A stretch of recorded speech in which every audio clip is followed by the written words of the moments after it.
quel bilan tirez-vous des manifestations du 1er mai 2018? Eh bien, bonjour à toutes et à tous pour bienvenue sur ce 61e entretien d'actualité. Je vous remercie de votre fidélité.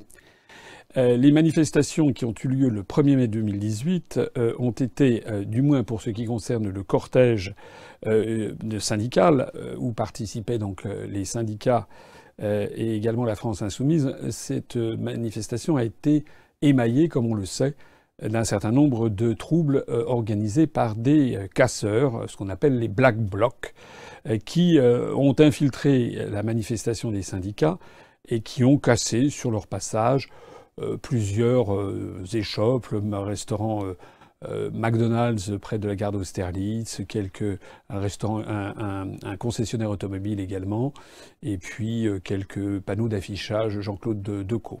Alors, ça, c'est la première manifestation qui a eu lieu sur le trajet Bastille-Place d'Italie. D'après la CGT, il y avait 55 000 personnes présentes. La CGT reconnaissait d'ailleurs une baisse de fréquentation sensible par rapport à l'année dernière où elle avait annoncé 80 000 personnes. La préfecture de police de Paris a annoncé 20 000 personnes. Probablement, la vérité est-elle entre 20 000 et 55 000, probablement autour de 35 000 participants. Il est dommage que les revendications des syndiqués qui étaient portées par ces manifestations aient été ternies par les agissements de ces casseurs qui ont été évalués aux alentours de 1000 à 1200 personnes cagoulées. Il y a beaucoup d'interrogations qui se posent sur ces casseurs, à cette manifestation comme à des manifestations antérieures, puisqu'on a le sentiment, du moins les personnes qui étaient sur place, ont eu le sentiment que ces personnes, lorsqu'elles arrivaient encagoulées, mais à ma foi, que les forces de l'ordre n'agissaient pas, elles auraient peut-être pu les coffrer d'emblée pour les emmener pour contrôle d'identité, comme on dit dans un commissariat de police. On a eu le sentiment aussi, paraît-il, sur certaines personnes qui l'ont vu, que la police mettait un certain temps à intervenir lorsqu'il y avait de la casse. Parce que, évidemment, il y a un soupçon qui plane à toutes ces manifestations, sur toutes ces manifestations, c'est le proverbe latin qui prodette, à qui profite toute cette affaire. Il est quand même assez remarquable de noter que ces casseurs prétendument d'extrême gauche, Antifa, Black Bloc et autres, en réalité, leur intervention, très concrètement, de façon objective, ont pour effet de salir l'image des revendications syndicales aux yeux de la France profonde, aux yeux de beaucoup de Français qui se disent qu'est-ce que c'est. En d'autres termes, les médias se sont attardés avec une extrême complaisance, ils n'ont parlé que de ça en réalité, sur les méfaits d'environ 1000 à 1200 personnes qui auraient dû, à mon avis, être interdites de nuire d'emblée, dès le début de cette manifestation. Donc les médias ont fait valoir ceci, avec comme seul effet possible, finalement, que de discréditer ce mouvement qui vise quand même à défendre les services publics, à défendre le droit du travail des Français. Il y a qu'une question qu'on peut se poser d'ailleurs. Comment se fait-il que ces casseurs interviennent systématiquement, semble-t-il, dans des manifestations syndicales visant à défendre le droit des travailleurs? Comment se fait-il que l'on n'entende jamais ces casseurs, qu'on ne les voit jamais arriver, surtout qu'ils avaient l'air très organisés, d'après ce qu'on a vu, avec des chefs de bande qui savent très exactement ce qu'ils font? Comment se fait-il qu'on ne les voit jamais, par exemple, perturber un sommet du groupe de Bilderberg? Ou bien qu'on ne les voit jamais débouler devant la réunion du Club Le Siècle? Ou bien qu'on ne les voit jamais débouler non plus devant le sommet, enfin un congrès du MEDEF. C'est quand même assez étrange de voir que les seules actions qu'ils mènent, en fait, concrètement, ont pour effet de salir l'image du camp des travailleurs, comme dirait l'extrême gauche. Voilà. J'ai eu le sentiment également que, lorsque je suis allé d'ailleurs sur place le lendemain, là, boulevard de l'Hôpital, en face à la gare d'Austerlitz, il y a eu de la casse, bien entendu, mais c'est une casse qui n'est quand même pas non plus quelque chose de dramatique. Voilà. Ça n'a pas été... si on avait affaire à des foules déchaînées, ça peut arriver, hélas, j'espère que ça n'arrivera jamais dans notre pays. Si on a affaire à des foules déchaînées, elles ne se seraient pas contentées de casser les vitrines du McDo. Elles auraient absolument tout saccagé, elles auraient mis le feu. Elles auraient peut-être brûlé des voitures, créé des barricades. Il n'y a pas de barricades, il n'y a pas de voitures brûlées, on casse quelques vitres de du restaurant McDo, qui d'ailleurs était remplacé dès le surlendemain, ça a été remplacé. Voilà. Tout ça laisse un parfum qui n'est pas sympathique et laisse planer le doute qui est très présent dans beaucoup d'esprits, notamment chez les Français de gauche ou chez les syndiqués, comme quoi il s'agirait en fait de provocation. Quoi qu'il en soit, tous les médias ont parlé de ça. En revanche, il y avait une autre manifestation qui avait lieu à Paris ce jour-là, c'était la manifestation de l'Union populaire républicaine. C'était notre première grande manifestation. J'avais appelé à cette manifestation. Nous avions un trajet différent qui nous avait été fixé par la préfecture de police de Paris, qui nous menait de la place de la République jusqu'à la place du Châtelet. Nous étions d'ailleurs le seul mouvement autorisé à nous mobiliser place de la République et à descendre à la place du Châtelet, qui nous était également réservée. J'en profite au passage pour remercier la préfecture de police de Paris qui a été, de ce point de vue-là, tout à fait impeccable dans l'organisation de notre manifestation, même si on peut regretter que le trajet ait été un peu court, 2 kilomètres, c'était un peu bref. On aurait préféré, par exemple, poursuivre, traverser la Seine et monter jusqu'au Jardin du Luxembourg, c'eût été pas mal, pour avoir un trajet plus long. Et puis également, nous aurions aimé passer à travers des quartiers un peu moins morts, parce qu'il y avait quand même pas grand monde dans la rue Turbigo, la rue Beaubourg. En ce 1er mai, il y a beaucoup d'immeubles de bureaux. Mais enfin, nous avons eu un parcours qui a été marqué par une manifestation d'une grande ampleur. Regardez ces quelques images pour vous en donner une impression.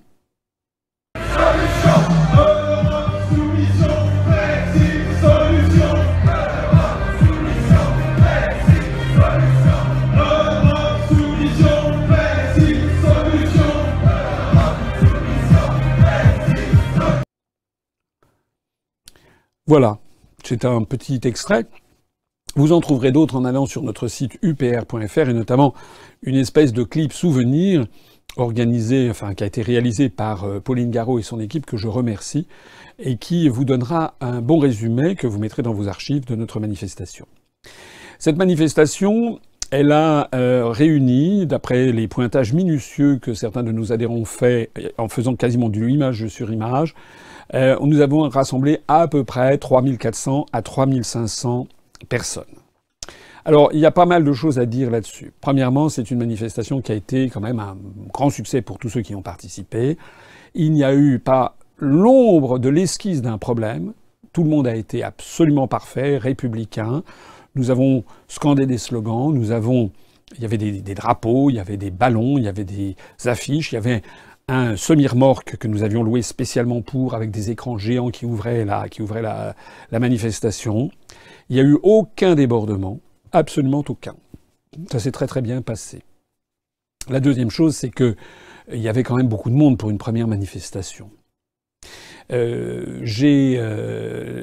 début, évidemment, place de la République, les gens sont arrivés petit à petit, et puis au fur et à mesure, des gens se sont joints à nous, des gens qui sont arrivés en retard. On était à peu près donc 3400, 3500, place du Châtelet. Alors, tout ça, ce sont les points positifs. Il faisait assez beau, une belle manifestation, beaucoup d'enthousiasme, beaucoup d'entrain, etc.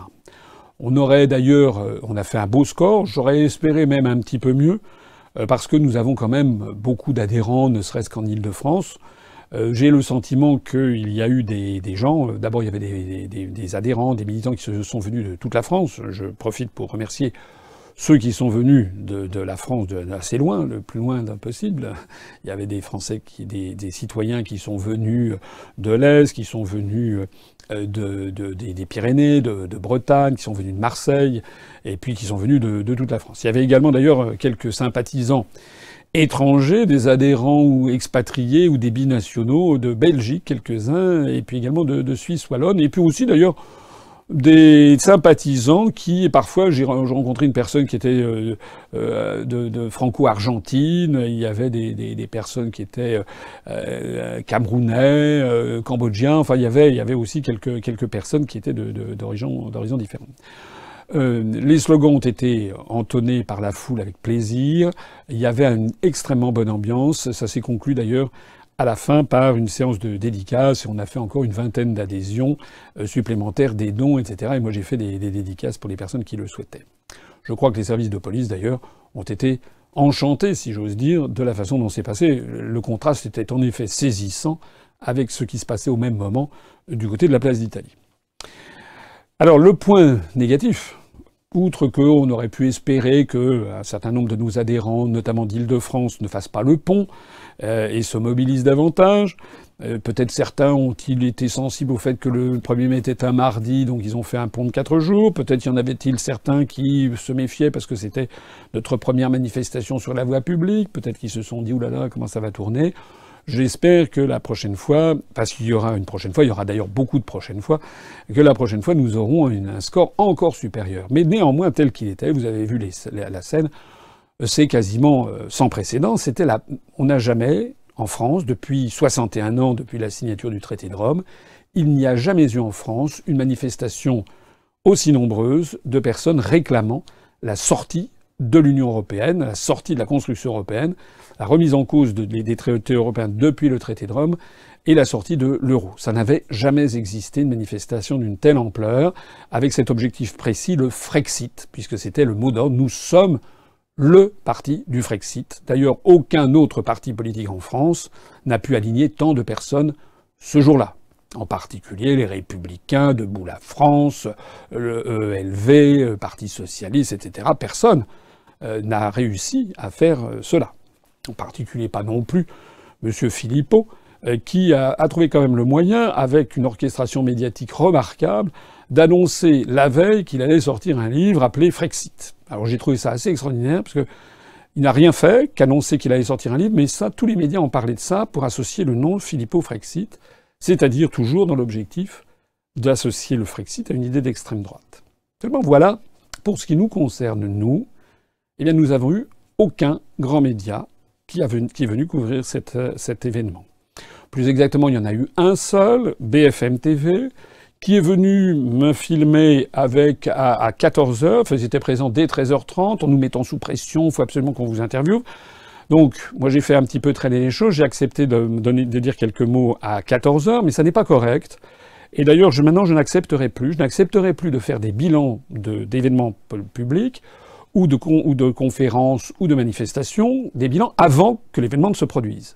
Parce que c'est désormais assez systématique, quand les médias veulent bien nous donner la parole, ils viennent 1 heure avant que ça commence, ils nous disent « Bon alors qu'est-ce que vous faites ?» Et puis ils filment une salle, la salle est encore à 3/4 vide, évidemment, c'est 1 heure avant. Et là, BFM a filmé la place de la République, où c'était encore un peu clairsemé, puisque c'était une demi-heure, en fait 3/4 d'heure avant le départ du cortège. Voilà. Et d'ailleurs, BFM a dit environ 1500 personnes. Le résultat, on en avait 3005. Donc désormais, je n'ai jamais vu, par exemple, dans le monde économique, ça n'existe pas, une entreprise ne fait pas son bilan au début d'exercice. C'est le 31 décembre qu'une entreprise arrête son bilan et qu'elle le calcule. Ça n'est pas le 1er janvier ou le 2 janvier. Hein, donc maintenant, lorsque des médias accepteront de venir couvrir un événement, je dirais, écoutez, vous allez faire le bilan, on va le dresser après l'événement pour qu'on voit ce qui s'est passé et non pas avant. Le pire qu'il y a, c'est qu'à part BFM TV, qui m'a donc interviewé une dizaine de minutes pour en fait n'en tirer que 30 secondes, qui est passé une fois, c'est-à-dire en fait une aumône, une misère, rien. En réalité, aucun autre grand média français n'en a parlé. Aucun. Même pas de dépêche AFP. Alors je vois quand nous disons ça, il y a des gens qui disent « Oh, arrêtez de vous victimiser, arrêtez de taper sur les médias, etc. » Comment ça, arrêtons de nous victimiser ? Comment ça ? Il n'y a aucun pays au monde, aucune démocratie au monde où un pareil scandale n'arriverait sans que ce soit une levée de bouclier dans l'ensemble de la communauté internationale. Imaginez que ça se passe en Russie, par exemple. Moi, je veux attirer l'attention des gens qui m'écoutent, et en particulier de ceux qui disent « Ah, vous vous victimisez », sur le véritable scandale qui s'est produit à cette occasion, que nous n'allons pas laisser là. En particulier, je m'attaque ici à l'agence France Presse, à l'AFP. L'agence France Presse, qui est une agence de nature de service public. L'agence France Presse qui doit être absolument objective. L'agence France Presse, la veille au soir, le 30 avril 2018, la veille de notre rassemblement, l'agence France Presse a consacré une dépêche qui a été reprise par toute la presse française sur une réunion, un meeting unitaire organisé par toute la gauche, à l'exception du Parti Socialiste et de la France Insoumise. Donc il y avait notamment le Parti communiste français, l'extrême gauche, etc., qui se sont réunis justement place de la République, à l'endroit même où nous nous sommes réunis quelques heures plus tard. Sauf que Le 30 avril, d'après la dépêche AFP, et moi il se trouve que j'y suis passé incognito pour voir un peu comment ça se passait, il y avait 200 à 300 personnes. C'est-à-dire que la dépêche AFP et tous les grands médias français, radio, télé, magazines, journaux, ont fait des articles entiers sur la réunion unitaire de la gauche qui avait rassemblé 200 à 300 personnes. Nous avons rassemblé 3500 personnes, c'est-à-dire 15 fois plus. Nous n'avons pas eu la moindre dépêche AFP, le moindre article de journal, ni de magazine, ni la moindre émission de radio et de télévision. Je demande à ceux qui disent qu'on se victimise ce qu'ils en pensent et comment ils réagiraient si ça les concernait eux. Il y a encore pire d'ailleurs sur l'agence France Presse. C'est que, en regardant un petit peu les archives, tout le monde pourra en trouver. Je demande d'ailleurs à tous les internautes de mener leurs recherches. Et je demande notamment aux youtubeurs, il y a certains youtubeurs qui sont sympathisants, de mener les recherches et de faire des comparaisons. Moi, j'ai trouvé quelque chose d'assez extraordinaire. Par exemple, le 2 décembre 2013, l'agence France Presse a consacré non seulement des dépêches de presse, mais même sa chaîne de télévision AFP TV pour rapporter le fait que 5 Femen, vous savez, ces femmes qui se mettent les seins nus, cette association Femen qui est financée par Haute-Port et en fait derrière tout ça par George Soros et l'Open Society. L'agence France Presse a consacré une émission de télé AFP TV et des dépêches de presse le 2 décembre 2013. Ça a été repris dans toute la presse française parce que 5 Femen, 5 femmes aux seins nus, s'étaient rendues devant l'ambassade d'Ukraine pour, excusez-moi le détail, mais pour se mettre accroupies et à uriner sur un portrait du président ukrainien qui, à l'époque, était un président pro-russe. Alors moi, je demande ici solennellement au directeur général de l'AFP, à tous les journalistes de l'AFP, comment se fait-il qu'il y a des dépêches de presse reprises par toute la presse française quand vous avez 5 femmes les seins nus qui vont... Il n'y a personne autour. Il y avait d'ailleurs plus de photographes que de femmes qui vont devant l'ambassade d'Ukraine le 2 décembre 2013 pour uriner sur le portrait du président ukrainien et qui ont droit à tous les médias. Pourquoi 200 à 300 personnes le 30 avril 2018 rassemblées par le Parti communiste français et toute la gauche, sauf le PS et France Insoumise, ont droit à une dépêche de l'AFP et tous les médias? Et pourquoi l'UPR, le 1er mai 2018, qui fait défiler 3500 personnes, n'a droit à rien?